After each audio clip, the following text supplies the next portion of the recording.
বজবজের ছবি দেখছেন বিজেপি রাজ্য সভাপতি সুকান্ত মজুমদার আহত কর্মীকে দেখতে গিয়ে বিক্ষোভের মুখে। সমীর রয়েছে আমার সঙ্গে। সমীর, কি হয়েছিল এখানে?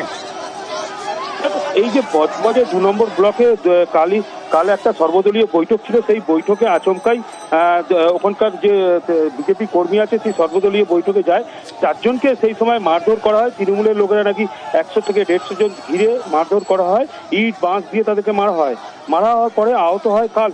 আর আজ তাদেরকে দেখতে যায় সুকান্ত মজুমদার। যখন দেখতে যায় তখন বজবজে ঢোকার থেকে শুরু করে গো ব্যাক স্লোগান, চোর চোর স্লোগান। ঠিক যখন যে আহত হয়েছে তার বাড়িতে যখন আসে, বাড়ির কাছে, সেখানে কোনোভাবে ঢুকতে পারিনি। তখন ওখান থেকে গাড়ি থেকে নেমে যখন হাঁটতে যাচ্ছে তখন বিশৃঙ্খলা সৃষ্টি হয়, হাতাহাতি হয়, মারধর করা হয় বিজেপি কর্মীদেরকে এবং গো ব্যাক চোর চোর স্লোগান দিতে থাকে। তারপরেও সুকান্ত মজুমদার সেটাকে করে তার বাড়িতে যে আহত হয়েছে তার বাড়িতে গেছে এবং বাড়িতে এখনো পর্যন্ত দেখছে, তার বাড়িতেই আছে। এবং বাড়ির বাইরে প্রচুর তৃণমূল সমর্থক চলে এসছে। বজবজে যত তৃণমূল সমর্থক আছে সব তৃণমূল সমর্থক থেকে শুরু করে কাউন্সিলর থেকে শুরু করে সবাই ওখানে আছে আর গো ব্যাক স্লোগান দিচ্ছে। ঘটনাস্থলে বিশাল পুলিশ বাহিনী আছে। বজবজ থানা, মহেশতলা থানা, নাদিয়াল থানা, নৌদাখালী থানা, সব পুলিশ।